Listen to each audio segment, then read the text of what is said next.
started now, and welcome everybody. This is my first meeting as chair, so it's an honor, and hopefully you'll be patient with me since it is the first.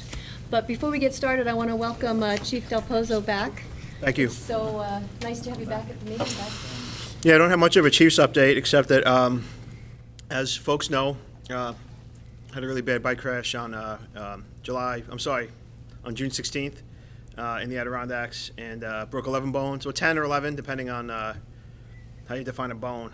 And, some other injuries that are, we're serious, but I'm getting back to work more often, and before you know it, I should be, I should be back full time. So everybody's warmth and support and help and offers of help was greatly appreciated. The hospital and the community, when it came to helping my family and seeing them through a stressful situation, really put their money where their mouth was, as did everyone in the police department, as did everyone in the community. So thank you so much. It's encouraging to know that we live in such a great place, and I know that if any of my officers or employees, civilian or otherwise, met the same difficulty, I'm sure that the level of support would be the same, and I think that's what makes this community special. So thank you. I'm glad to be here. I'll be wrecking havoc again in no time. So We look forward to it. What we're going to do is we're going to take the drone presentation. Well, actually, you said there's not much of a Chiefs report. We were going to bump that up ahead of the Chiefs report, but Sure. So we'll continue to do that. But I did want to. We have a couple of community members here. Welcome. I know Chol. Thanks for coming. And I don't know if either one of you or anybody had any public comment. You're welcome to come up to the microphone, introduce yourself, and you don't have to. Okay.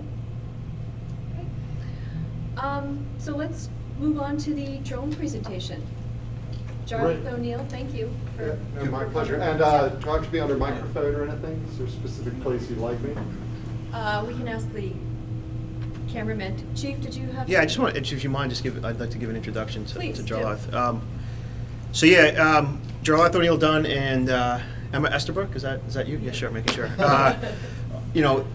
Are from the University of Vermont. Geospatial. You can give the exact title, but the point is that. What I wanted to remind the commission and members in the audience is that right now in Vermont, does anyone want to guess how many helicopters the state of Vermont in any capacity owns? 2. 0, not one. Say one. Not one. The Vermont Army National Guard, the federal supplier of military equipment, has supplied Vermont with some military helicopters. But as far as aviation goes, literally, I believe my helicopter that took me to UVM came from New Hampshire. I know that we talk about helicopters across the lake owned by the federal government when we talk about emergencies. We are a hilly state with a lot of forest and a lot of places for people to get lost or hide or need help, but we don't have a lot of air assets. In fact, we have very few to none. We either have to repurpose military ones or look outside of our state. However, as we know, drones are becoming more powerful, more affordable, easier to operate. But there are concerns about privacy, security, militarization of policing when they use them. One answer would just be to have the fire department buy them. But nonetheless, I can think of search and rescue or search operations or responding to natural disasters or critical incidents where it would be helpful to have an eye from the sky. Our greatest asset in the state, in the region, I'd say, even going well beyond the state, is right up the hill at the University of Vermont, where they have a pretty sophisticated drone program controlled by the university, not by the feds or the police or anybody, that has helped out in critical incidents in the state. And there's a small outside audience here, but I thought as commissioners there may come a time where we'd either have to call for a drone or make a judgment and use one, maybe from the university, or offer an accounting of our decisions, or you'll, as commissioners, be asked to evaluate or advocate or explain why drone technology was used for any particular incident. So I thought it would be really helpful for this audience here to have an understanding of UVM's program. I think it's great, and then we could take it from there. So thank you. Great. Thanks, Chief, and thanks to the Commission for having us. I'm Jarlath O'Neill Dunn, Director of the Spatial Analysis Lab at the University of Vermont. So spatial analysis, things related to mapping. For years we did things like rely on satellites and planes, and now we can use drones, and I'm joined by my colleague Emma Estabrook. Emma is the one who leads our drone team at UVM, so on most days she's the one that's actually out flying these programs. What I hope to do today is to really give the Commission and those of you who are here from the public an idea of where drone technology stands, and hopefully dive into some of the misconceptions and show you how we've been using it at UVM over the past 6 years since we've been involved in it. And a lot of our perceptions of drone technology comes from our military programs operating in Iraq and Afghanistan. And we all have theories about or ideas or opinions on that. Very, very different than what we can do as a university or police. You're talking about, aside from any of the weaponry or things like that, massive drones with billion-dollar communication systems that allow someone in a location in Nevada to pilot something operated overseas. Our other perception of drones comes from maybe little Kenny down the street who's got a drone and he's flying around and annoying you while you're walking your dog. And what I hope today is to just show you the other uses of drones out there, the ones that normally don't make a lot of the headlines, and the good uses and how this technology can help us make more informed decisions. And drones are particularly useful in the situations in which we want to get to somewhere where it's dangerous, dirty, or difficult. So for law enforcement activities, we've seen this being used in cases where suspects flee into, I just saw a story about suspects fleeing into a cornfield, and the police wanted to know where they are, so the law enforcement agency used a drone. See it a lot in those situations where maybe there's a boating accident somewhere, or they get a report of a boating accident, and you got to send a drone out there, and it can just help ascertain the situation. Turns out it wasn't a boating accident, it's just someone waving to their friend on the shore, right? All those types of situations are examples in which drone technology can help us make more informed decisions. So at UVM, we first got into drones because of Tropical Storm Irene, and it was because our inability to capture overhead imagery and assess the damage of our infrastructure in the state of Vermont that spurred us to get into using this technology so that we could deploy more quickly and map these areas that were damaged. And so at the University of Vermont, we have our, what we call our Unmanned Aircraft Systems Team, or UAS. That is the technical term used by the FAA, the Federal Aviation Administration, which is the federal governing agency that regulates drones. So it's important to keep in mind that when we talk about operating in the airspace, which is really anything above the ground, that is controlled by the federal government in the United States. And there's all sorts of regulations associated with that we'll get into.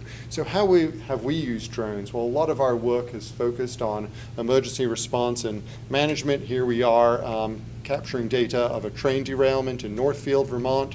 And this was nice because it got us press and I think showed the wise use of UAS technology. We've been out integrating with FEMA for their disaster response exercises, participating with them and helping them understand how they can use this technology to more effectively map areas and do so more efficiently. The cost of launching a drone is far, far cheaper than even just turning the ignition on a Black Hawk helicopter, okay? As soon as you activate the National Guard for anything, you're talking about thousands upon thousands of dollars in cost. So we get out and do these exercise, search and rescue with Civil Air Patrol, disaster response, et cetera. And what's really nice, we've got a lot of great young folks at UVM who assist us in this and who are far better at flying drones than I am as a middle-aged man. It really helps, though the parents don't like to hear it, to have some solid video game skills behind you. We also spend a lot of time training people on the use of drones. We work with Harvard and the Harvard Humanitarian Initiative, training people from the UN agencies, Red Cross, Red Crescent on the use of these technologies,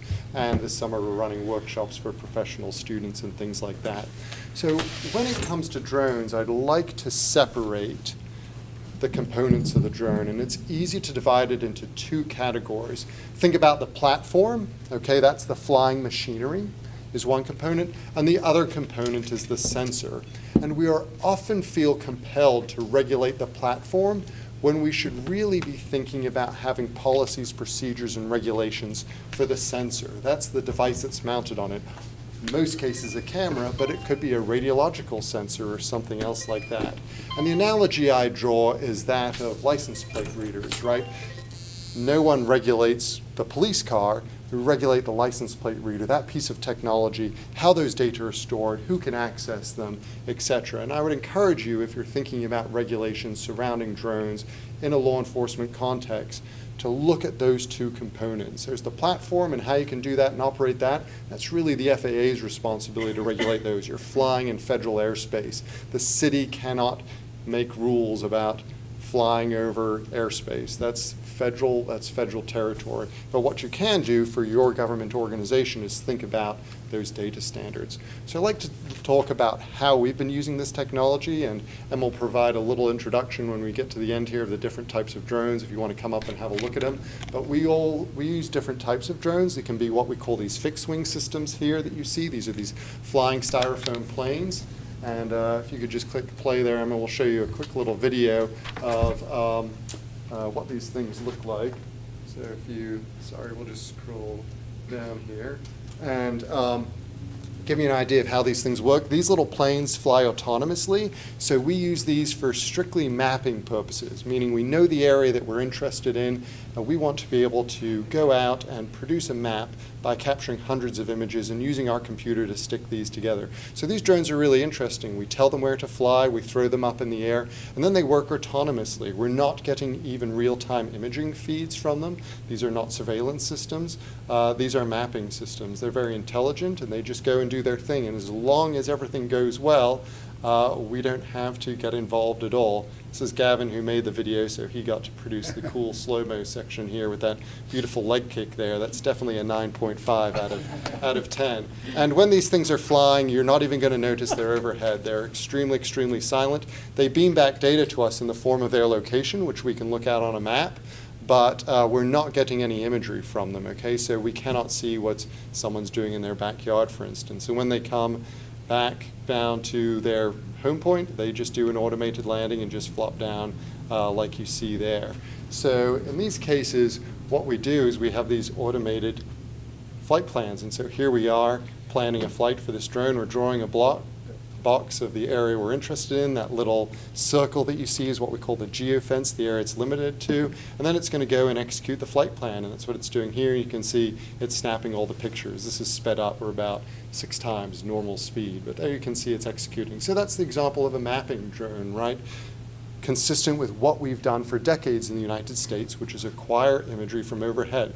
The state of Vermont acquires imagery every few years of the state, and we're actually down to 15-centimeter overhead resolution. As many of you know, companies like Google and Microsoft have their own fleet of planes, and even their own satellites in some cases, that are regularly acquiring imagery. If we go and stand outside and we have a clear day in Vermont, on any given day, in terms of high-resolution satellites, we're up to the point where we've probably got a dozen flying overhead and capturing imagery, and those just require the swipe of a credit card for us to purchase that type of information. We also have what we call the multi-rotor systems, and these come in various forms. These are the ones that a lot of you are familiar with. If you have a drone, your kids have a drone, it's probably some variant of this. We've got these large ones that we use, like this one, for infrastructure inspection, but a lot of us also have smaller ones for doing photography and things like this. And these do fall in line of these sort of on the reconnaissance or surveillance activities, meaning that we're getting real-time video feeds from them.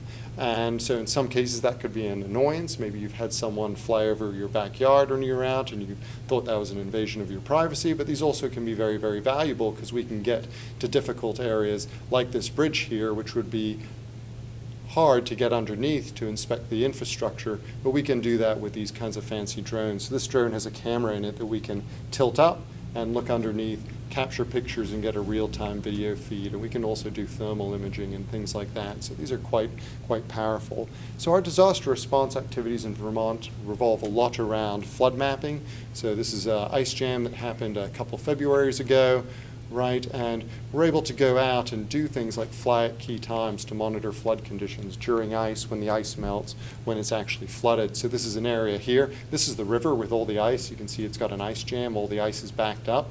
This is the edge of an agricultural field, and for a quarter mile here, we've got an agricultural field that's entirely underwater, as well as the road there, and you can see the little V-Trans truck there stopping people. So very useful for documenting flood conditions. We do a lot of work in disaster response related to sort of community resilience. This is Barry, Vermont. This is Gunners Brook, which was what someone thought was a good idea years ago to wall it in, but when we have flood conditions, nature will do what nature's will do, and we have all the sediment damage in here. These properties have since been part of a FEMA buyout program, partly in response to the data we provided, but we can overlay and map the damage area, bring in the property parcel boundaries, and then document those properties that were damaged. This is very, very useful if you're going for disaster response funds, and part of the reason why we work so closely with FEMA is because they require what they call geospatial information or mapping grade information nowadays, often in order to make their payouts.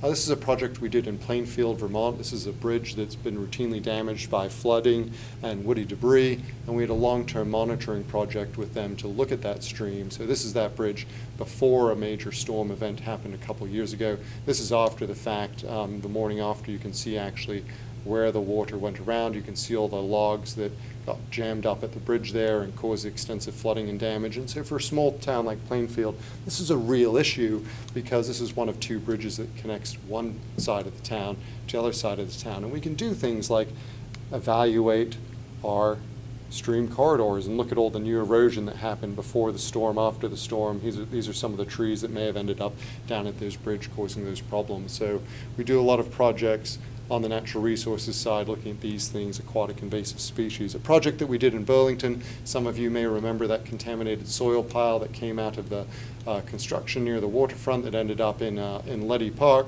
So one of the things the city needed to know there was how much volume of contaminated soil they had to get a cost estimate to take it away.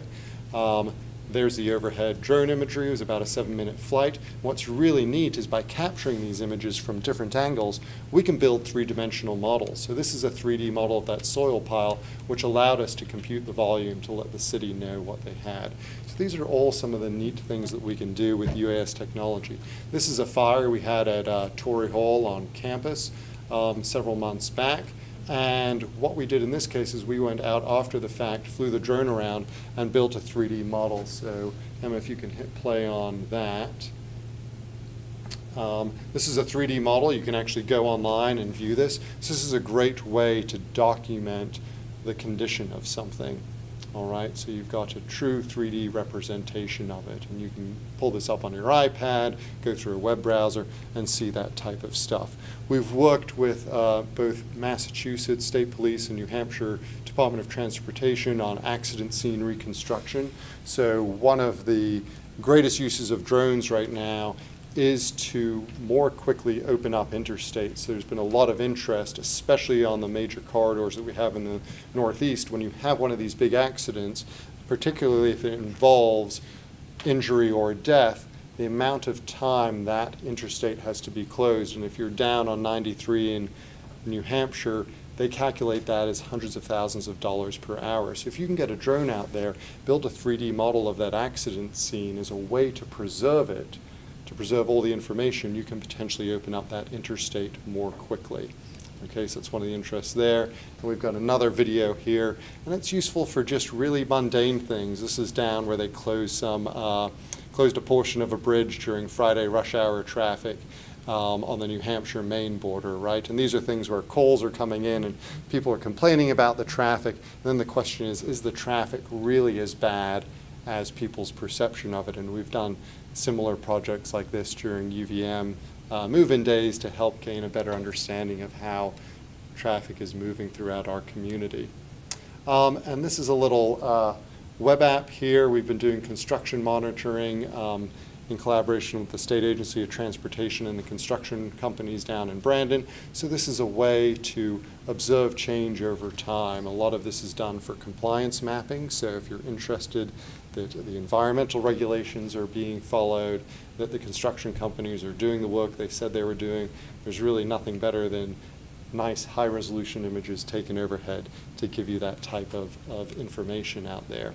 So when we're talking about drone technology, especially the technology that's available to most of us, right, without billion-dollar military budgets, it's important to keep in mind the limitations, okay? It's a new technology, so when you incorporate it into your organization, it's inherently disruptive. You do run the risk of equipment malfunctions, the biggest issue being the battery life. Most of us run into equipment issues with our cell phones because our batteries are no longer good.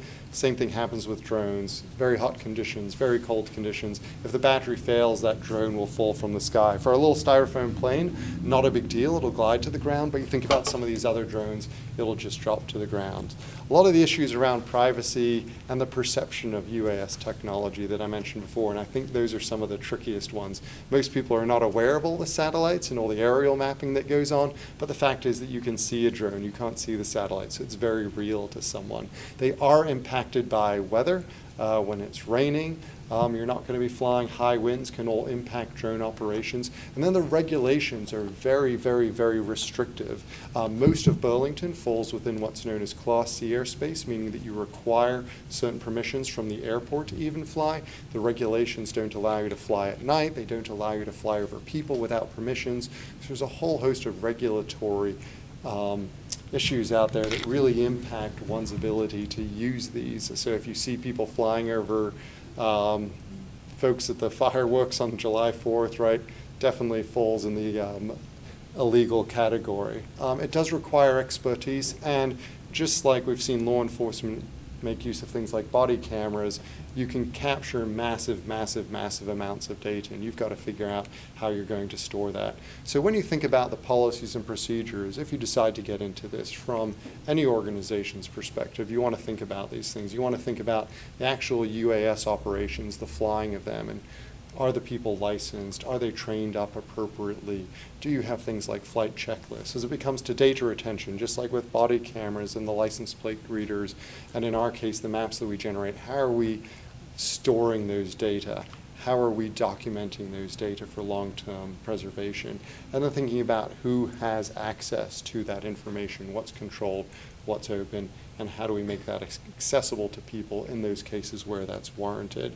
So just to give you an idea of sort of the regulatory environment, this in orange here is all of the possibly restricted areas for flying drones around Burlington. This means that you probably need to reach out to someone to get permission. Some of these are due to small little airports out there. There's a grass strip in Charlotte that's technically an airport that you should be aware of if you're flying near there. But the big thing here is the Burlington International Airport, and that circle right here shows the restricted airspace around it. So there's a lot of barriers to any of us who operate within Burlington when we wish to fly there. And so when you think about drones, it's easy to get wrapped up in all the negatives, but I also to think about those situations in which you have a specific issue where it's dangerous, it's dirty, it's difficult to get out there, and drones can give you the ability to make much better decisions because you'll have access to better information. And we're happy to take any questions you folks may have, and maybe Emma can just go through a quick overview of some of the drones that we brought today, and these are everything from the low-cost ones to the fancy ones. Yeah, definitely. So I guess I'll go with probably the drone that we use the most at the SAL. So Charlotte went over this a little bit, but this is called the EB by a company called SenseFly. So this is specifically made for mapping, and it flies autonomously. So you do all the flight planning beforehand, and after going the flight checks, you pretty much just throw it up in the air and it does its thing. You keep its camera right here so you can swap out the sensor, such as just true color imagery. We can also collect multispectral as well, so that is kind of good for vegetative health. Battery just goes in the top right here, and it has a bunch of kind of autopilot regulatory things in here. So the first is the pitot tube, and that's what kind of collects all of the wind, speed, and direction when it's up in the air. So it will give you a live feed of all that when it's in the air. And then our other drone, this is called the Albreeze. It's by the same company called SenseFly. And this is the drone that you saw doing the bridge inspection. So it has a sensor right at the top here, and it can move in pretty much any direction. So you can get underneath the bridge and really collect a photo of the underneath there. But that's hard to get if you're not using this. It also has a thermal camera on here. And something that's pretty cool about this one, it has a camera on every side of the drone, so you always have a perspective of kind of how close you are to a particular obstruction. Thank you.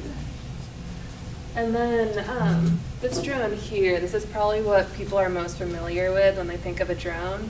This is the DJI Mavic. So this one's really great because you can pretty much just fold it up, all the props fold in. And the case we have for carrying is just this black backpack. So this drone is really great for just kind of taking it with you on the go. It flies all manually, so you can really hover in a spot and capture photos or videos of it as well. Yeah, and this is probably what most, or a lot of people have, is kind of like the prosumer drone.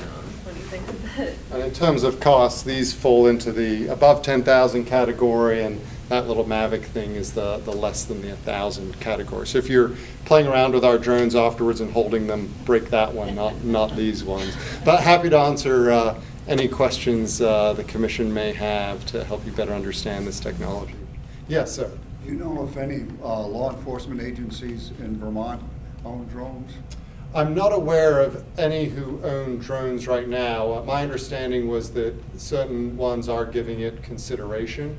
I'm not aware of any who are currently using them, but I'm not positive about that. We don't have any. Yeah. Yes.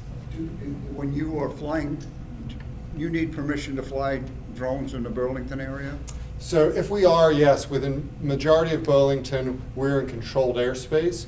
So as an educational institution, we fall under slightly different regulations than a commercial organization would. But for example, this past week, we were running a summer academy for high school students at UVM on drone technology. So every time before we fly, one of our pilots would call the airport just to let them know that we were flying. And then we may also coordinate with UVM dispatch because there's the helicopter landing pad there for emergencies at the hospital. But you don't have to get permission from any specific federal agency?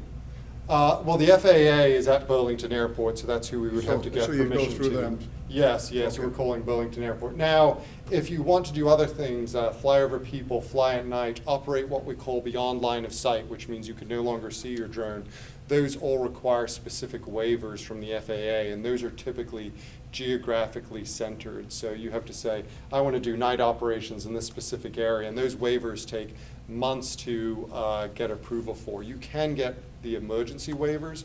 So for example, if you have a search and rescue situation, there's a hotline you can call and say, hey, we need to send out a drone. We think someone is lost here. We've got a thermal camera. And they may grant that on a conditional basis. Last question, I promise. Yeah. If a law enforcement agency wanted access to information on your drones, would you require a search warrant or? No, in most cases, the data that we're acquiring is for mapping purposes. And as you notice from the maps, I mean, it looks a little bit better than what's on Google Maps, but really you couldn't tell the difference. So most of our data we make publicly available. We're mapping areas and collecting data that are consistent with what's out there already. When we are doing photos and videos, in most cases it's of infrastructure. So we would not require a search warrant for most of the data that we're acquiring. Thank you. Sure. Yes, sir. With the quad rotor drone right now, so how modular are those? Is that sensor array, and then what kinds of sensors and cameras can you put on that? Yeah, what kind of sensors? It's a very good question. Some of them, like what you see we brought here, these are pretty fixed with the sensors that come with them. There's other higher end platforms where you can swap out things. We have PhD students at UVM who are putting CO2 sensors, and like I mentioned, you can imagine really any type of sensor, radiological sensor, right, biochemical sensor, those types of things that will allow you to potentially fly over an area to get readings on something that may be difficult to do otherwise. Second question then, with the fixed wing drone, how far away does your team need to be in order to receive that information which is transmitted by that drone when it's not working? Yeah, so typically we're within about a mile or maybe 2 miles. Our biggest issue is in Vermont with the terrain and the trees is maintaining line of sight. The drones will actually operate just fine beyond line of sight. We can program that thing and it would be happy, it would fly away, do its mission and come back home. The other big issue that you run into for getting far away is battery life. For all the systems that you see here, you're looking at no more than half an hour.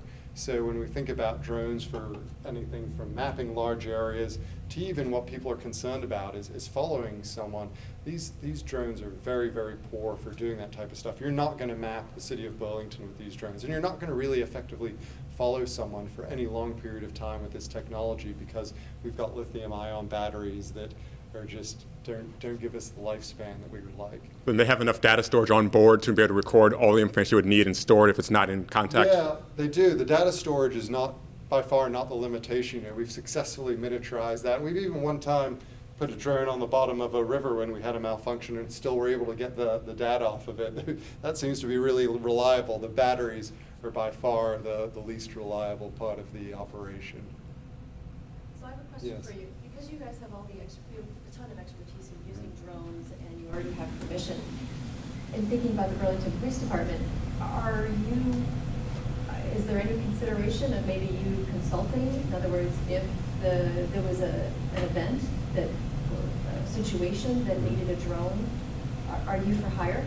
Yes, we've certainly done that. We've done that for a number of state agencies in situations, so that's certainly something that we could offer. I would say that if you're an organization and you really think this technology would be of value, you're probably going to want your own organic capabilities, but sort of like we've seen with the contaminated soil pile and the train derailment, we are available on a contractual basis to go out and do these things. I'd say we're probably less responsive than when you call 911, but we've tried to be responsive in the past, so you probably wouldn't want to rely on us. And then you do have to keep in mind, you know, once again, I'll put into all these limitations from weather to possibly are you going to be flying over lots of people, and how do you handle that? So there's so many issues that can go into being able to operate a drone in a specific situation.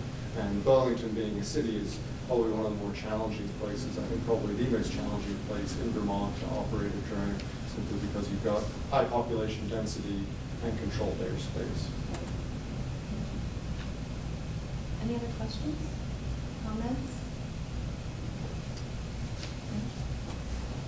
Thank you very much. Thank you. That was very interesting. Appreciate it. And my son that plays video games, maybe he's got a future in drones. Yeah, absolutely. Chief Alfonso, do you have anything else to add? Do you have any To this? comments to this, or we can move on to the chief report? Yeah, no, I just, you know, it's interesting because I think about situations where you'd have a missing child or a missing person, or maybe a perpetrator hiding in one of our parks or in the woods, and instead of just, you know, sending in a canine or forming a line and going in, you know, you'd be able, with the right sensors, to, not that it would be perfect. I mean, sometimes the sensors are blocked by trees or foliage, you know, but it seems like a drone would be helpful in certain emergencies to cover ground and look for people. I can think also just managing large crowds, it would be good to get a sense of, you know, which way a crowd is moving on a big march or a big event. But again, we don't have that technology. We're not in the process of even considering it. However, it is great to know we have this expertise right up the hill, and I'm sure in a real emergency, like Jarlath said, it's not like calling 911, but they'd come and lend a hand. Yeah. Can I ask a question about that? So do you think right now, the existing policies we have surrounding robotic and unmanned vehicles would govern also kind of, you know, potential, aerial systems in the future, or do you think that more things would need to be done in order to kind of incorporate that into? I think one of the big concerns seems to be, well, there's two, one of which is off the table, which is like use of force by some Right. sort of untethered quasi-robot, which is not even something we're thinking about, right? But then the other thing is privacy and search and the admissibility of evidence. And the case law in Vermont is clear on that. I mean, they don't distinguish between like a helicopter or a drone looking into a yard or a window or a person for that matter. So I think that the same case law that our cops are knowledgeable about when it comes to whether they can look in an airplane or helicopter through a window, or stand up on a ladder and look through a window or into a yard or wherever, applies to this. I think the things we're looking at now, because we don't have there's no policy here about like robotic use in our police department or anywhere in the state, to my knowledge. We just have the law.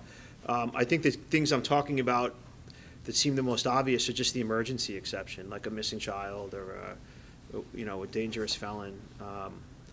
But, we'll see. I want to stress that we don't have plans to buy a drone right now. But we do, if we were to or to need one, I just wanted folks to be aware of all the immense time and effort that UVM and Jarlath and Emma, have put into the program right up the hill. Great. Does that make sense? And Chief, would you consider, if we needed, it's folks that you would call to say, hey, can you help us out? Is that something that? Yeah, we don't have it's not, we'd have the money to compensate for the use of the equipment in our budget, but sure, like I said, if I was talking to an incident commander in the field and I came there and they said, we really need to get a really quick view of this patch of land to look for a hazard or a person, and it was an emergency, I would call them, and I presume, just inconvenience or inability, like if you're in New Zealand, I can't, If we're not on our 2-hour, 2-martini lunch break, that could be easier. No, the good thing about us is we're usually there, and like I said, we've done this throughout the state before. A thing to think about, though, that's important is police departments have used drones for de-escalation. That there was a woman who was suicidal and armed with a handgun inside her car who was escalating every time the cops approached, and there was literally a trucker in the truck behind her car, kind of trapped. He didn't want to get out because she was waving a gun, and instead of officers taking up positions close to the vehicle that might escalate her, they withdrew and just had a drone hovering from quite a distance away and watched her for quite some time. I don't know if you know about this incident, maybe Yeah. hours? Yeah, Until she eventually just dozed off, and then they realized she was dozing off or losing consciousness because of the drone surveillance, and that was when they decided to, number one, rescue the trucker, and number two, move in, and it was resolved without any harm. And I think it would have been a lot harder to do that if the officers had to be up close and watching. So there are these opportunities to observe a situation without escalating it or putting officers in harm's way, and I think that we'll just see more of those. And we don't just want to jump. We're getting along fine without having drones at our fingertips. But we do want to see the best uses of them and the lawful ones and consider it. Well, I keep thinking, we have this resource. Would it make sense for us to have a contract with them? It may well, yeah. No, that's A right. contract that says, if needed, like all the details are worked out, because when we need it, we don't want to work out the details of a contract. Right. And it might be a kind of a way for us to dip our feet into the use of it Right. when the need comes up. No, we thought of that. We had thought of that. Yeah. Great. Bob? If you were going to do this, would you write regulations on the use of them? Yeah, there'd have to be a policy, but like Yeah, I said, yeah. I know I think people will pretty much demand a policy. Yeah, I was gonna say, I They want to be think- reassured that we weren't weaponized in any way, right? And They want also- to be reassured about observing political activity, of course, yeah. Yeah, okay, I just want to make sure that that's on the table, because I think that's definitely, No, the thing to stress, and I think it is really well, we would have a policy, but it's not like we don't have a drone policy now, but we have a body of law and policy that would address this in a way that I think the public would be satisfied with, that would, if you coalesced it. And it kind of goes back to a distinction between the platform and the sensor, because we already have regulations and laws about, for example, surveilling political speech that has no evidence of criminality. We have laws about search. We have laws about private property. And those and the sensor, instead of being like held in a cop's hand or being the cop's eyes and ears, is just this thing hovering above, right? We own night vision equipment now that we would put on and look into a forest or look into a window. We have infrared. We have video cameras. So the question is, like, if you were to look in a different, again, I'm just kind of repeating myself, unfortunately, but different corners of the law, right?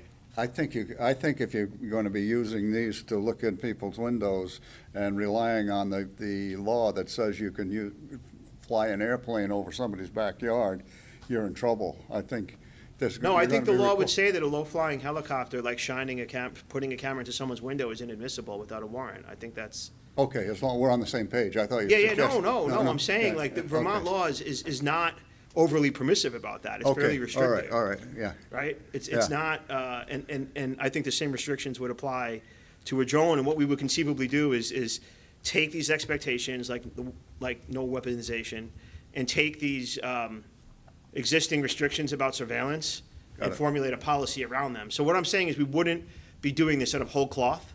Yeah, We would be taking existing case law and existing regulation, existing stipulations about political speech, et cetera, and just drawing it into one place. yeah. Yeah.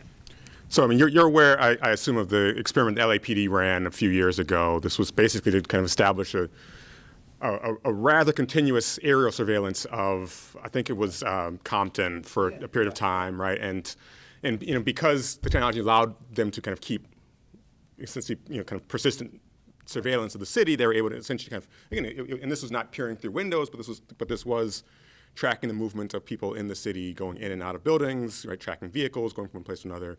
And while it wasn't kind of real-time surveillance, it was also, you know, you had the tapes that you could rewind it when necessary. If an incident occurred, you could say, oh, let's track back what happened. You know, so that's all kind of covered within, that was all covered within existing case law, but it was also an extension of what people thought would have been possible. No, that's right. And so New York City, about a year and a half ago, bought a prop plane that has sensors on it that it could fly over the city for hours and capture tremendous swaths of. So you're right. You know, I think you know the sensibility of the city, the populace, the city, and the department. We're not going to go from nothing to like systematic surveillance of the city with a drone. No, so you're right. Like people will say, "Wow," and you know. Now, in a very affordable way, we can have that you know, a drone flying over, capturing people coming and going. Like, yeah, we're not. I mean, if some other Vermont town wants to work out the sensibilities for that, I'd love to watch it, but we're not doing that. Makes sense. Yeah, thank you. It makes common sense. Yeah, exactly. Thank you. Well, thank you very much to You're both very of you for welcome. coming. Thank you, Joel.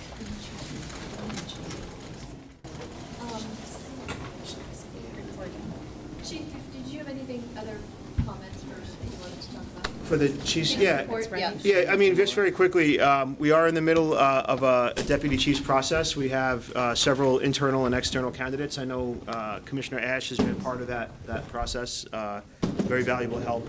We're going to be wrapping up our first round in, I guess, a little over a week.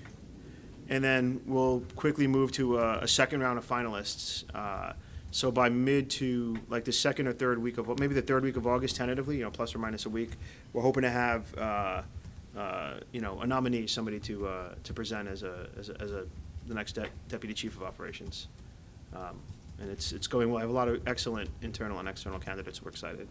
I hope you're excited too. I am. No, it's impressive, both the internal candidates and the external candidates. It's really been impressive. For me, as a commissioner, I love serving on the panel because I'm learning a lot about the police department that I didn't know, so I'm getting a lot of insights and. Yeah, just to be clear about the process, we're not quite as process-oriented as Seattle, and I say that in a really good and positive way. But we have a commissioner, we have a representative from the mayor's office, we have a representative from African Americans living in Vermont, we have a representative from the union, and then a non-executive board rank and file member. We have a supervisor, 2 deputy chiefs as well. So we have, and a dispatcher. So a good cross-section of civilian and uniformed employees as well as representatives from the community on the panel. Yeah, it's great. Allows for a lot of diverse questions and gives the candidates, I think, a sense, especially the external candidates, a sense of who we are just by how we go about the interview process. If you want to know what a process gone too far looks like, you can Google Seattle process. See what I mean? Anything else? No, that's it. Thank you very much. Okay, great. So next is review of incoming correspondence. We got a bunch of incoming correspondence from Laura. Thank you very much. Anybody? Oh, yeah. Go ahead. Well, no, there's a lot in there, lots of things. I know we don't want to take up too much time going through these, but just a couple of highlights. Detective Tremblay was noted by multiple people, including Sarah George, for his efforts in handling an overdose. Phil was professional, calm, went above and beyond to get this individual to treatment versus issuing a warrant, and just kind of acted on the spot. The hospital even commented on his demeanor. Parents made reference to his professionalism. So just a situation that could have gone a completely different way, and he was ready to take that on. Another, Carolyn Irwin, Corporal Irwin, who's not here, but she was here last month as the clerk. She's now our community affairs officer, but she has been the recruitment officer for 9 years, I believe. And the Rain Banbury from the Parallel Justice just noted, he said, I'm actually not sure if it's he or she, but he was impressed with her, grateful for the work she's done to bring more diverse, gender balanced, empathetic, and thoughtful recruits to the BPD. The legacy of your hiring guidance will make such a big difference in the future of the department, and you should be proud. So there's many more comments about handling of July 3rd by all officers involved, as well as some of the protests and the strike, recent strike, nurses strike. So a lot of great feedback from the community about efforts of officers and supervisors here. So one of the things I thought when reading these is, who sees these? And how do we get them out? Because as a citizen, I want to know. You know, it's very, I want to know the truth. And the truth is that our officers are out doing really good policing, enough so that people take the time to write an accolade. If you take the time to write an accolade, it's not just, well, that was expected. And so I read through these thinking, what do we do as a commission to let the public know? I mean, I feel like it's part of our job as citizens representing the city to let citizens know when police officers are doing an excellent job. They certainly know when they're not doing a good job, and that gets in the media. So I don't know, maybe we can noodle on that and have it as an agenda item. Maybe if we can all think about that, how we get these out. I don't know if it's talking to the Burlington Free Press. I don't know what that looks like, but I keep reading these meeting after meeting, and it's, I think we owe it to the community to have a balanced and realistic view of police officers. I completely agree. Currently, we have a process where they go to their supervisors, they go to all the chiefs, they come here.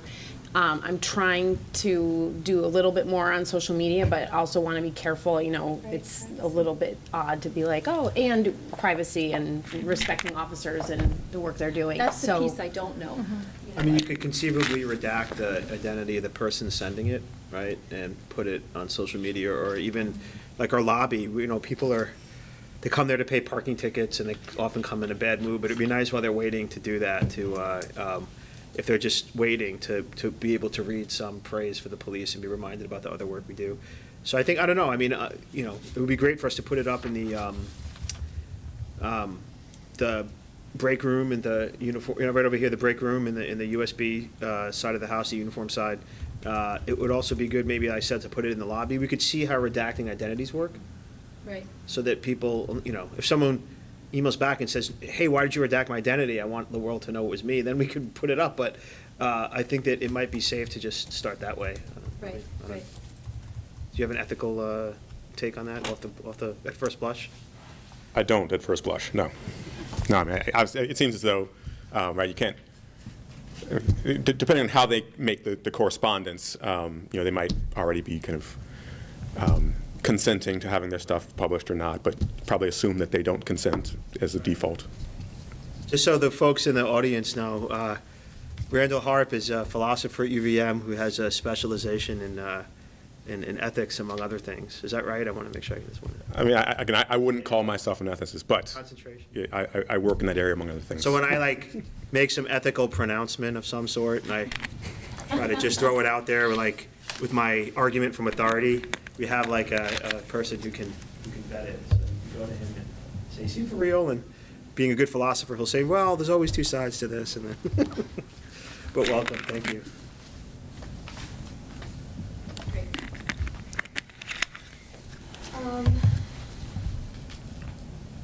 Status of civilian Community oversight. We were going to talk about this at the last commission meeting, but Chief Del Pozo, you weren't here, so we felt like it was important for you to be here.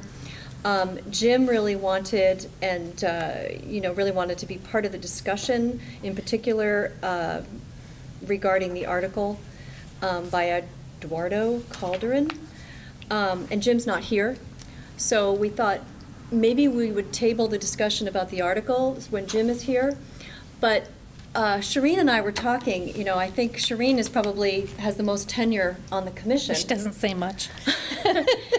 And so one of the things that I did is, I'll just sort of get everybody up to speed, Randall, especially you. We were in 2017, there was a resolution by City Council kind of charging the Police Commission with looking at ways to have more citizen oversight. And I think it came actually from, if I'm reading all of my notes right, it came from the Public Safety Committee. And the Public Safety Committee asked us to get back to them by June of this year, which we have not done. But when I read through, it says the role of Burlington Police Commission in review of complaints against police officers, basically what they've asked us to do. In my opinion, we've been doing it this year. And in a nutshell, I'll make sure that people get these documents. If you haven't, Laura and I can talk about that, and if you need to get them again. We should be getting copies of the written and verbal complaints, the minor complaints about police officers, and review them.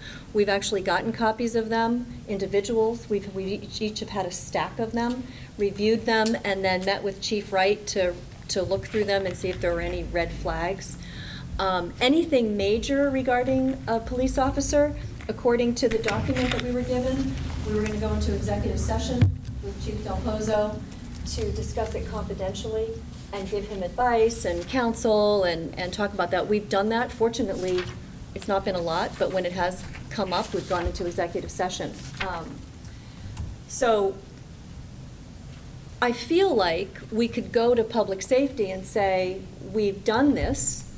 What I don't know, and maybe Chief Del Pozo, you can help us out, I don't know what was done before 2017, before City Council said, this is what we'd like you to do. I don't know how the Police Commission was involved in officer complaints before. So I think that I remember talking to the union executive, even when I was the nominated chief, but not the confirmed chief, in like July and August of 2015, about this.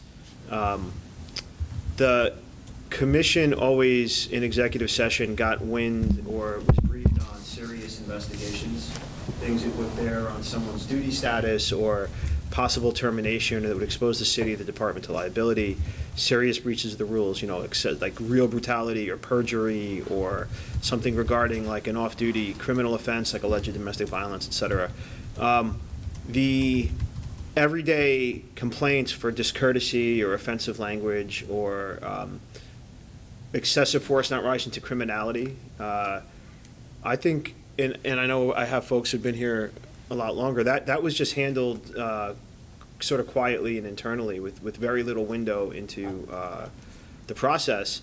One of the union's concerns is having non-police officers or people unaffiliated with policing in its customs and difficulties having a say in discipline. And also, most non-criminal personnel matters are also confidential. That's not just for the police, that's for all city employees. So they were worried about also that getting out. My worry, even from back then, was that we'd have no way of showing the legitimacy of our complaint process, that we were adjudicating things in a timely way, that we were adjudicating things in a way that if a person who made the complaint, number one, knew the outcome, and number two, if they felt like they were never contacted or weren't interviewed properly or that evidence wasn't introduced in a compelling way or properly counted, that there was no way to account for that. That didn't mean that I wanted to then just, number one, I don't think the state or the city has the resources to have a standalone independent civilian complaint review board. I just don't think we, number one, don't have the volume of complaints for that. Number two, We don't have the resources. And number three, I think if anyone would start doing it, it would probably be like the state police with hundreds of officers rather than us with 100. So in the last, like, I don't know when it was, 18 months or up to 2 years, maybe 18 months to 2 years, after talking to the union and dealing with their concerns about possible loss of privacy or possible, like, unfair adjudication, or, you know, and I mean this loosely, you know, members of the commission going on some sort of witch hunt, I think that they were willing to, without making it something we had to bargain, they were willing, within the present framework of their contract, allow the commission to get an insight into civilian complaints, which is what you see now. So the short answer to your question is, before we did this in the last 18 months, I don't think the commission had any role in civilian complaints or any accountability at all. The only way it happened was ad hoc. If you knew someone in the community who felt like he or she was wronged and they weren't satisfied, they might bring it up to you, or they might not hear from us or not be satisfied with our outcome and then complain to you, and then we would handle it on a complaint resolution basis. But I don't think there was anything systematic. In fact, I know my impression when I was going to be named to be chief, there was nothing systematic. Does that sound right, Chief, right? Yeah. Okay. And the timeline, about 18 months? Yeah. Okay. So, Bob's got a question. yeah. Jim wrote in his letter, and I saw in a description on the webpage, I think the mayor's webpage, about what the police commission is supposed to do. One of the things is we're supposed to sit as a quasi-judicial body if the union, as part of the union appeal process. Right. If I got that right? Yes. So if we are sitting and listening to the chief explain why he did what he did, and then we are going to be sitting as a quasi-judicial body, supposedly being, you know, independent and neutral, I think that the union would have a complaint as to us sitting in Yeah, judgment. but we did account for that. I'm sorry, Randall. No, if you did, then No, and it'd save me a lot of I feel effort. like I worry that, you know, I'm being repetitive, or maybe we didn't brief it out properly, but I don't know if it was Shireen's idea or Michelle's, or someone had a great idea of, maybe we all came to it at once in Magnolia, and we were hashing this out, but if there's, let's say there's 7 commissioners and 49 complaints, just for argument's sake, each commissioner gets 7, and each commissioner individually meets with Chief Wright to review his or her 7 complaints and get the briefing on Yeah. what the rationale was and the finding and punishment or no punishment or discipline. And then if the union then, so there's compartmentalization. Yeah, Right. I'm there with you on that one, there's not a problem. So then if there's Yeah. a appeal, the one commissioner who had the upfront knowledge about that complaint recuses him or herself, and the other 6 are hearing the appeal and the facts for the very first time. Right. I'm with you on that one. I'm thinking of a situation where it's a potentially serious one, where all of us are in a I see, executive yeah. session with you. And, I was going to suggest something similar, which is the chair appoint 3 people who wouldn't be part of that meeting, so they could sit, if necessary, as a, I just want 3 folks to go home early, a little early. well, you know, it'd be rotating, so everybody get the break. But, no, It's a and, good point, Bob. It is a good point. No, it is a good point. I don't know, I mean, Chief Wright, I don't know if the union has ever objected to that, to the way things work now. but you No, I understand that, don't object until you lose, and then, yeah.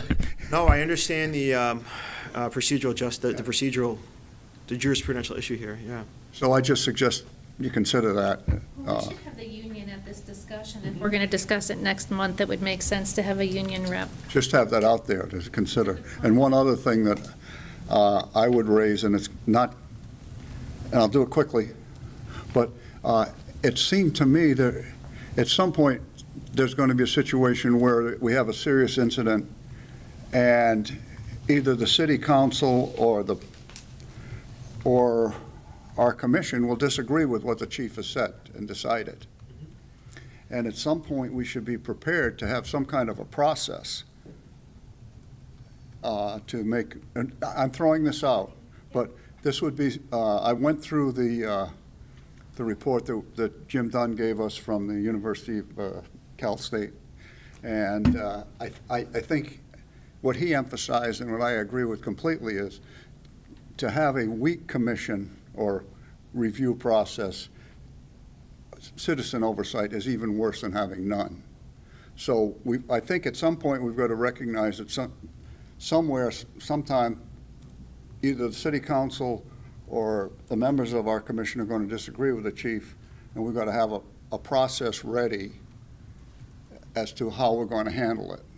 And maybe we can't handle it because we don't have the resources. But we don't want to go into it where we just say, well, we've gone over it and let's say the city council disagrees, there's a public outcry. And we say, we've gone through it and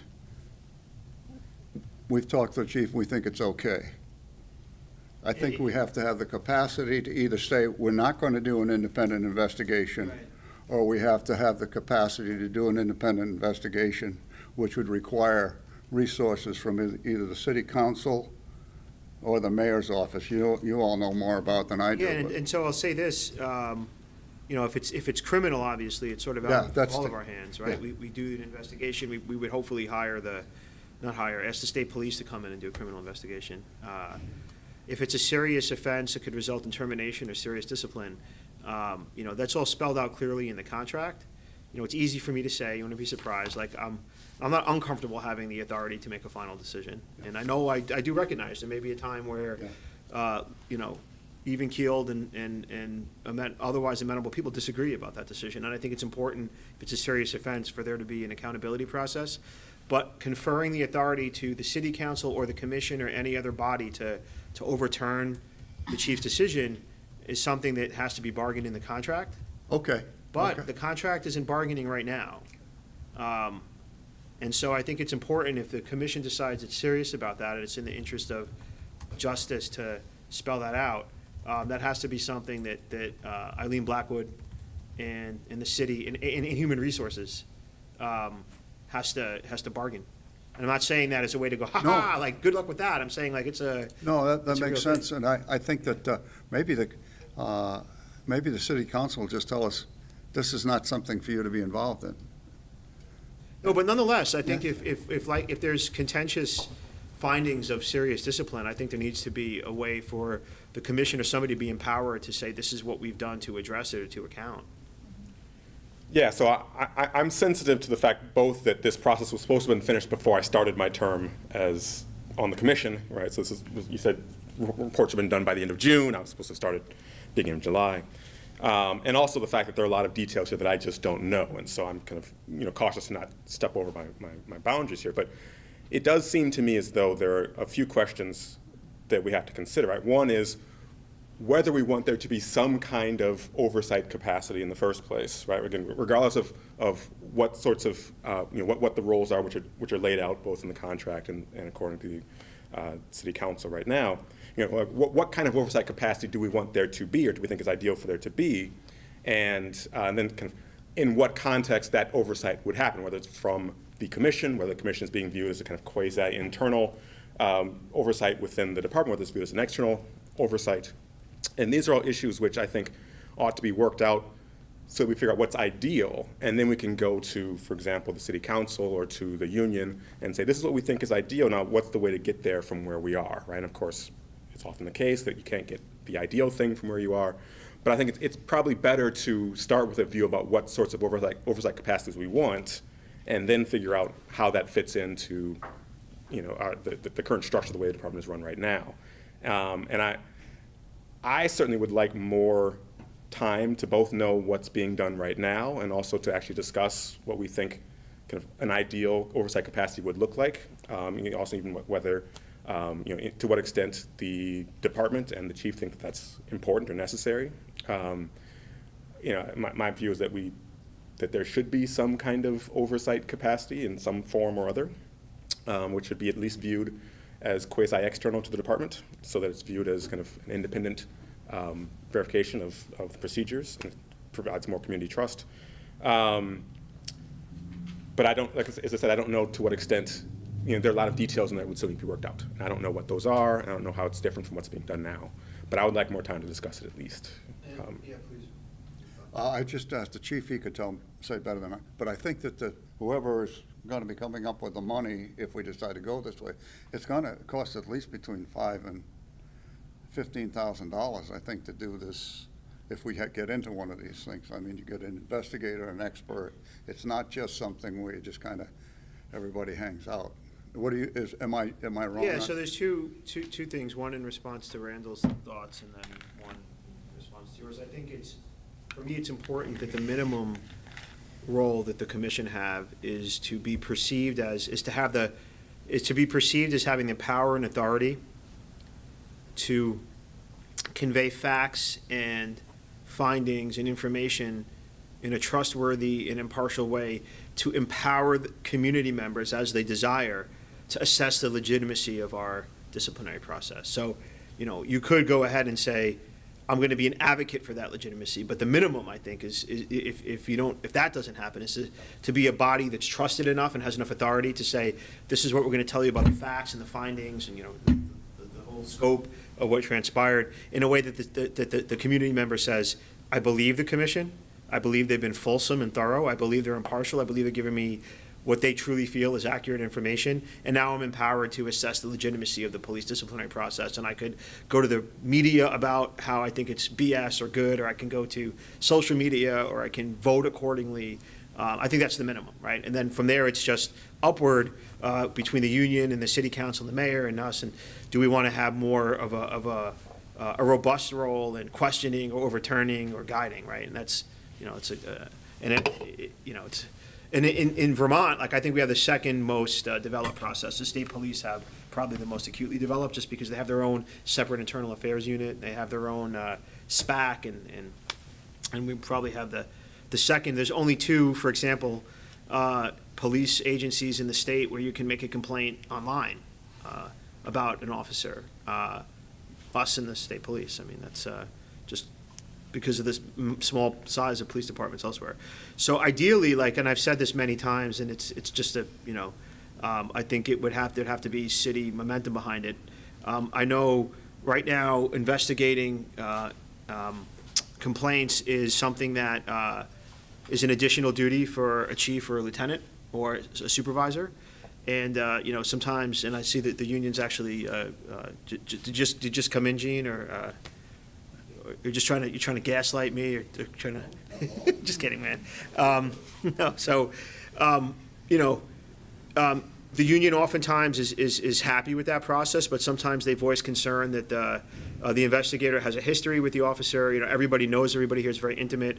And my fantasy would be to have a truly independent person from outside of Vermont with law enforcement experience, who doesn't know anyone here, who's retired and wants to be a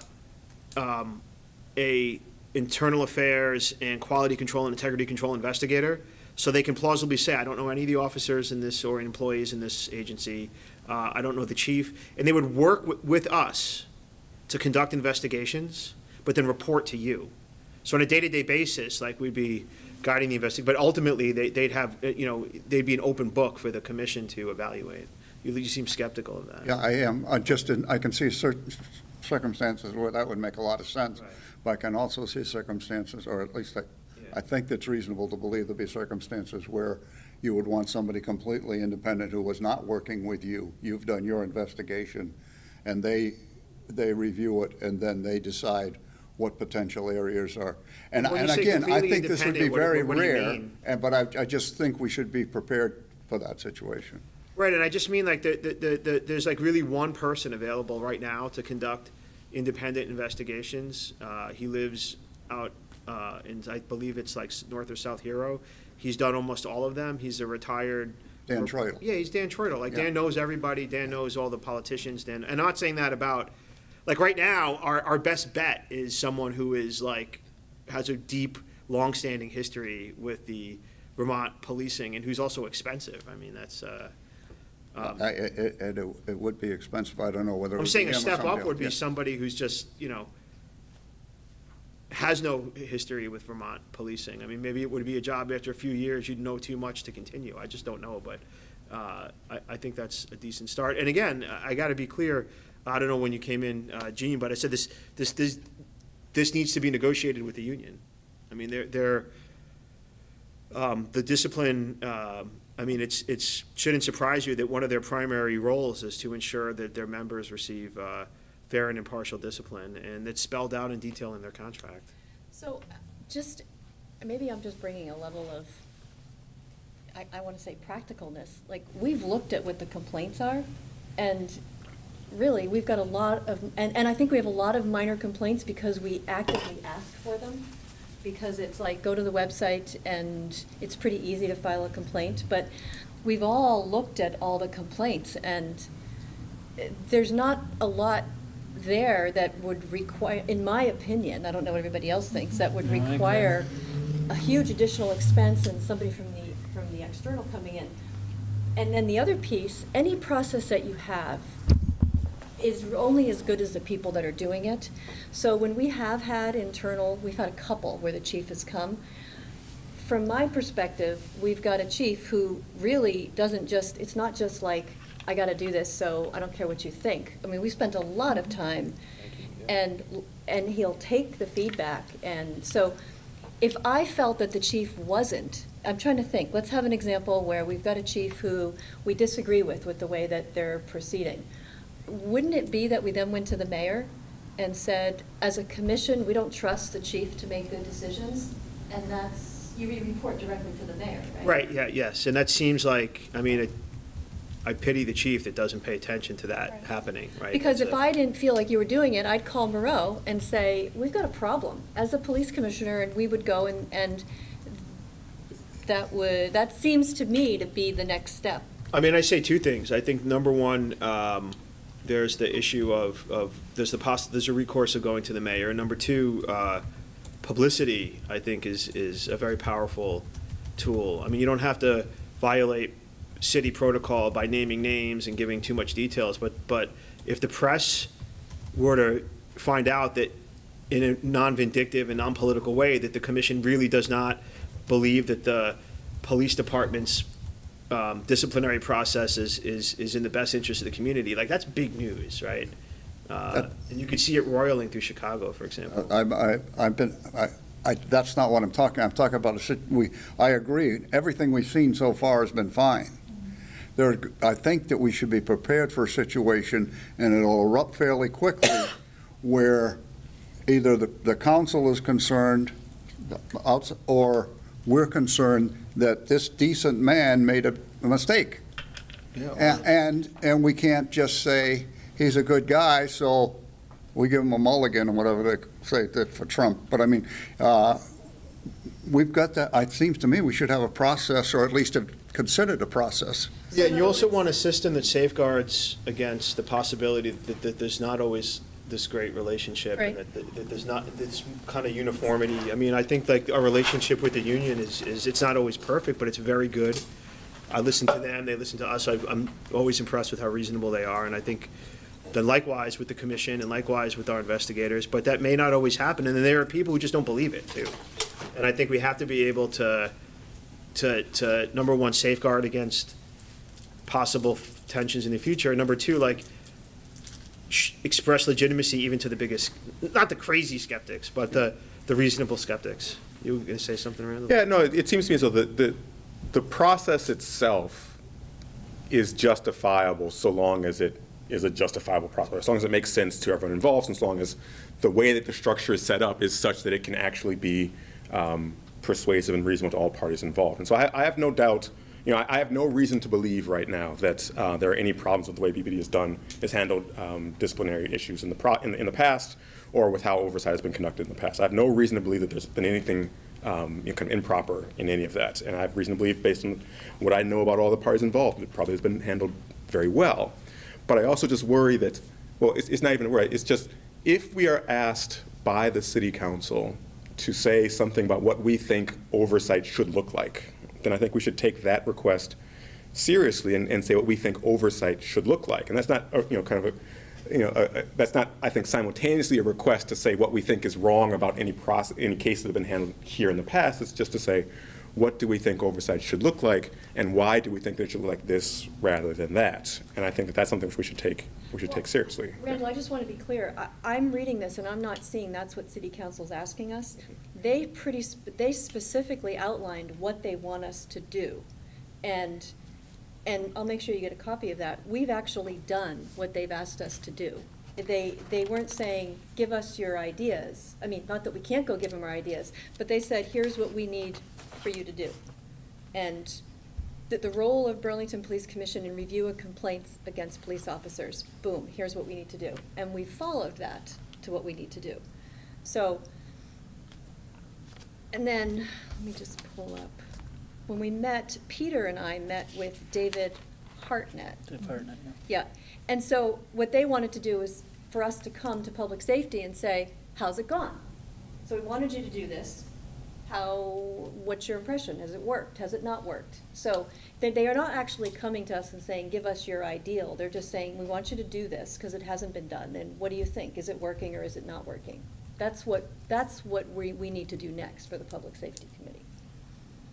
Does that make sense? Yeah, no, I'd like to see what exactly it was that we were tasked with doing. My understanding, in speaking with, I would say my understanding was that the nature of the request was slightly more open-ended than that, but I hadn't actually seen the direct request. So, yeah, I'd like to see that. Pass those documents out. It's the resolution from City Council, and then and with part of that is, let's I see, think they it might say. be from June of 2017, right?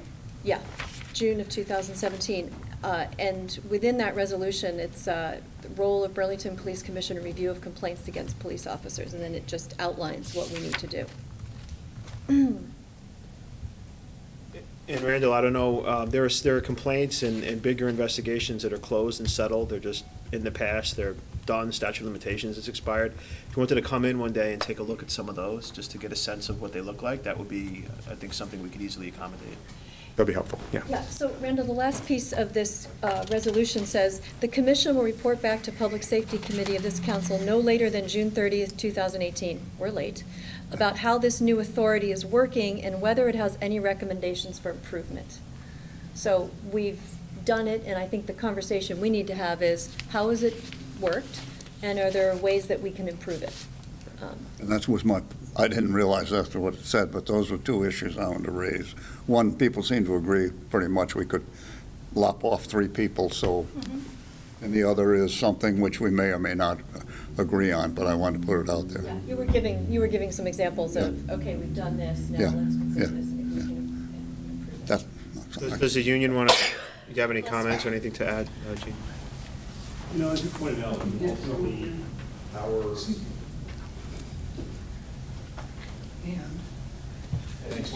our role ultimately is to ensure that officers are treated in a fair and impartial fashion, that, that the process that are put in place are exactly that. I mean, and it is bargainable. It is part of our contract. So anything going forward would fall under those rules. So let me ask you, given that we've been doing it differently, do you have any comments of things that have worked or not worked, or? And differently meaning that for the first time, we're letting the commission, members of the commission see the complaints so that they can know what we've done. And I don't know that process is actually all that clear to the union generally. I mean, it hasn't been. Here to Dan Gilligan, I talked to him about it at length. Yeah, and it's something that I think going forward will be something that will evolve. I'm not as familiar with the full process at this point. Dan and Dave Clements, just to be clear, if you want to play, I mean, you might have to play some catch up, but Dan and Dave Clements know about this, like, explicitly, because we weren't just doing this in the dark. But No, of course. So what I'm going to propose is, because Randall, you don't have the documents I'm looking at, maybe what we do is we make sure everybody has the documents from City Council. Jim will be here next time, and then we all think about and really reflect more on how we've experienced it personally, what's worked, and do we have any recommendations, including the ones that, we can discuss in more detail, what you had mentioned. And then we can make sure the union is here to hear the discussion, and we can put that on the next Mhm. agenda. Does that make sense? And in the meantime, are we going to get some word back to public? I'll get in touch with Dave Okay. Harnett. Just to check in and tell him I can do it's- that. Or you want to do that, Sure. Peter? Let him know where we stand Yep. and that, Good. That sounds after good. next meeting, maybe we can get on the agenda for September for Public Safety Committee That's and a good report idea. back to them.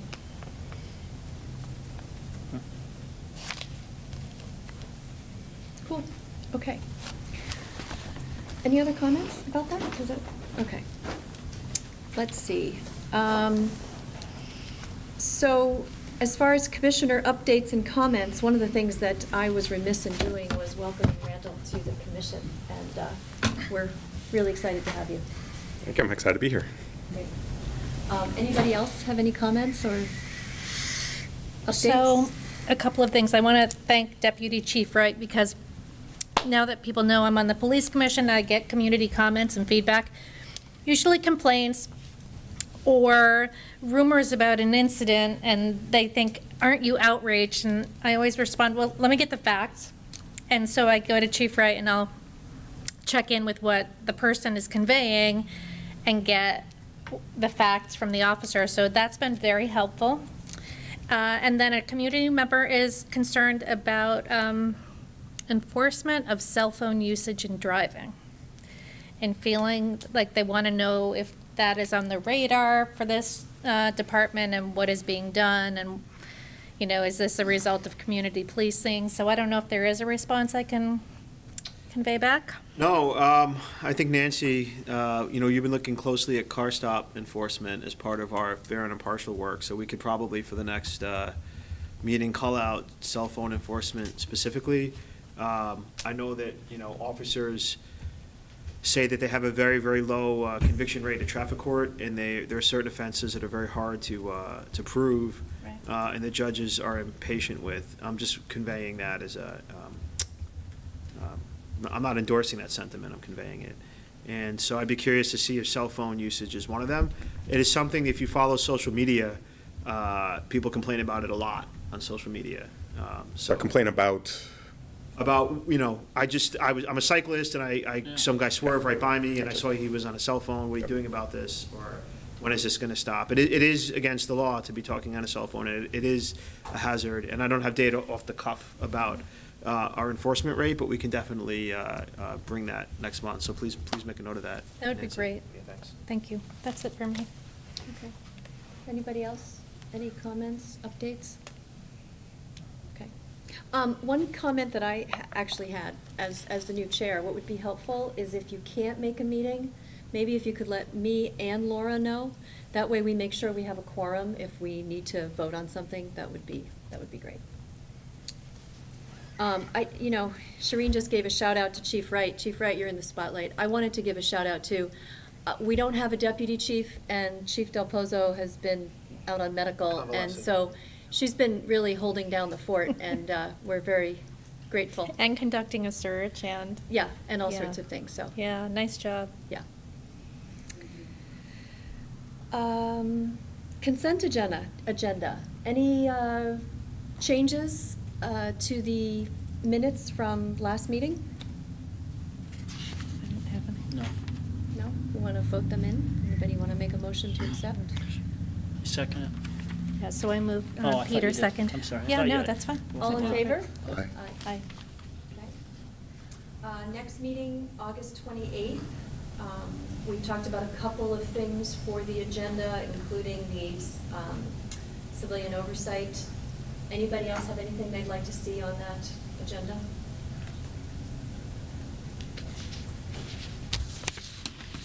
No? I realize I missed something though. We got to do our Oh, favorite couple topic, things. update on vicious dog hearing. There you Maybe go. I purposely. So I think the only thing is that I haven't heard of any appeals, so I think it's resolved as far as our animal control committee is concerned, correct? I haven't heard anything. Yeah. So then, last meeting, there was word of potentially another, The city attorney was looking into that, and I don't know where it's at. okay, All right, so that can be removed from future agendas. So, okay. Yeah. And then we have the annual. Yeah, oh, yes. An update on the annual report? You know, I did not bring my glasses. Oh, so she's And winging it. And nobody here has glasses for me to borrow, so. Annual report. Yes, we missed that. Okay, part. so I want to thank Randall because I sent out a draft annual report yesterday after working with Chief Wright in all of her spare time to pull the data after June 30th. And Randall passed along some great comments. And so we spoke on the phone today to, Chief Wright and I did, to address some areas that he had raised. So I've passed out to the commission a new draft. So, Yeah, how many she paragraphs- how steps many in again. paragraphs? Here she steps in again to save the Keep day. a stock of these, like in the I closet. thought I had some in the car. Thank you. So here I is. did read it, but there's some changes, So this is, right? so the changes I can, Yeah. from what I sent out yesterday, is to address in ongoing challenges, discuss recruitment efforts. And Commissioner Hart pointed out rightfully that there are always more things you can do. And then, so to say thorough in another term, maybe step back from that a little bit. And so, but then Chief Wright and I talked, and there are things that weren't included in here that the police department is doing, right? There are things we are doing. So anyway, I did modify that language, and I appreciate that feedback. Then for call data, Commissioner Harp raised a couple of comments, and actually, we hadn't truly focused on this. I was glad you pointed it out, because we hadn't really focused on that language. It was sort of an area where we were supposed to come back to it, so we did come back to it today and talk about the data. And so that paragraph above the data, the statistics, was, that was revisited. And then 2 paragraphs and highlights with the police academy. Commissioner Harp asked when the recommendations from BPD to the state academy would take place, and Commissioner Wright said they actually have gone into effect as of July. But it will take about a year to know whether the modified, the changes are having a positive impact. And then Commissioner Harp asked for clarification on we talked about foot patrols increasing, and so that was a valid point to say, well, what are the details? And it was actually to expand the geographic area covered by foot patrols. And there was one other point, do you recall? Do not. But they were all, I really appreciate that you took the time to read this so thoroughly and pass that along. So I don't know, Chief Wright, I'm not sure if we need everyone here to sign this tonight, or do we have to table this for next month? Does anyone know? Chief, that's okay. Do we need Commissioner Dunn here to, if there are no more comments or concerns and we wanted to get this to City Council, can we pass it tonight without, we don't have to have all 7 of us signing, correct? Okay, so are there any other questions or concerns that folks want to talk about on this annual report before we discuss approving it? No, I just want to compliment you on the work that you put in. It's clear and easy to read, and there's a lot of Thank information in it. Chief Wright for her help on it. I had questions on the substance, which I'll bring up at the next meeting, that have nothing to do with the accuracy of it. But there, for instance, if we have to have 8 police officers at the airport, is the airport paying us for them? Mm-hmm. Okay, so that's probably something that would be important to put in there, because I had the impression from reading it that was part of the drag on our budget. No, it's a drag on our staffing, that 8 of our personnel are always, and then if they're off on vacation or sick or something, we have to draw from the street over there. So we do charge them, we charge the airport. So as a takeaway, and it is worth noting, and I'll say, we did it, next month you'll see it, but we just did a survey of our officers' safety and welfare as part of a national effort coming out of the Washington DC-based Police Foundation. And their number one concern is lack of staffing at emergencies and key times and places. That there's oftentimes just too few officers out working. Well, one of the reasons why is because we're not a city that's being policed with 100 officers. We're a city being policed with 92, which is an 8% spread in our, cops per resident. And then we also police the separate town that flies planes out that way. Yeah. And backfill the vacancies. So it's not the money that is a operational concern, it's the staffing. So The money, we bicker, we fight Gene Richards for every penny, and we invariably extract it from him. That's not, that's. So that's an argument for more police officers. Yeah. I Yeah, mean, it's, okay. or at least when you think about the size of our police department, you have to take into account that you're looking at a lot of different cities and how many cops per resident or vice versa, you have to subtract 8% before you make that And account. one final, I'll keep quiet, but the budget was cut by 179,000. Is The it? net Yeah. effect, right? Why? But the budget being cut, the net effect of it, right, to 179. The city's, you may want to ask City Hall, but Okay, the all right, thought fair is, no, enough, no, fair it's just, enough. it's. Nobody gave you a reason? No, the city, so salaries have gone up across the city as Yeah. part of the cost of living and contractual arrangements. So that has been a growth in the city budget. But then beyond that, normally accorded growth in salaries, they were looking to recoup some of that by reducing other non-salary expenditures. And that's where the 179 is. So You take it out of stamps and stationery and, or, sometimes like at the end of the year, we'd be budgeted for, let's say in this, just for argument's sake, 105 officers. But in fact, we'd be staffing at 102. So there's a few $100,000 of like a salaried attrition that we would then use to conduct other programs with, or reallocate, or use to buy new equipment with. We'd take that money that was originally designated for salaries, and in the past, we'd use that cushion to buy some other things, but now the city's saying, well, why don't you just return some of that? So. I got it. That's it. They refer to it as vacancy savings, yeah. Well, there's always, every year, there's a it's called attrition, there's a vacancy savings, and I think we've also reduced some other programs, and it's all, it's in our public budget documents, what we've reduced. Well, thank you. Yeah. So are there any other questions or comments, or do folks want another month to look at this, or are we ready to get it? As you know, last year we missed the filing date by months, so we're hoping to get it in reasonably close to the beginning of the fiscal year. Do you need I'll just say, this? I was very happy with all the changes that I saw implemented. Great, well, Address thanks my for your question. feedback. I do appreciate it. It's always nice to know that there are others reading these. So. Yeah, so we just need a motion, I think, to approve it, and I'll circulate a copy for us all to sign. I move You that we didn't need approve. to see those changes in here before we approve it? Oh, I Bob? pointed them out. I don't have any, I don't have any changes. Oh, yeah. So I support it completely. I move that we approve the annual report. Second it. All in favor? Aye. Great. So we'll sign that tonight? Yeah, I'll Shereen? circulate it. Okay, Yep. great.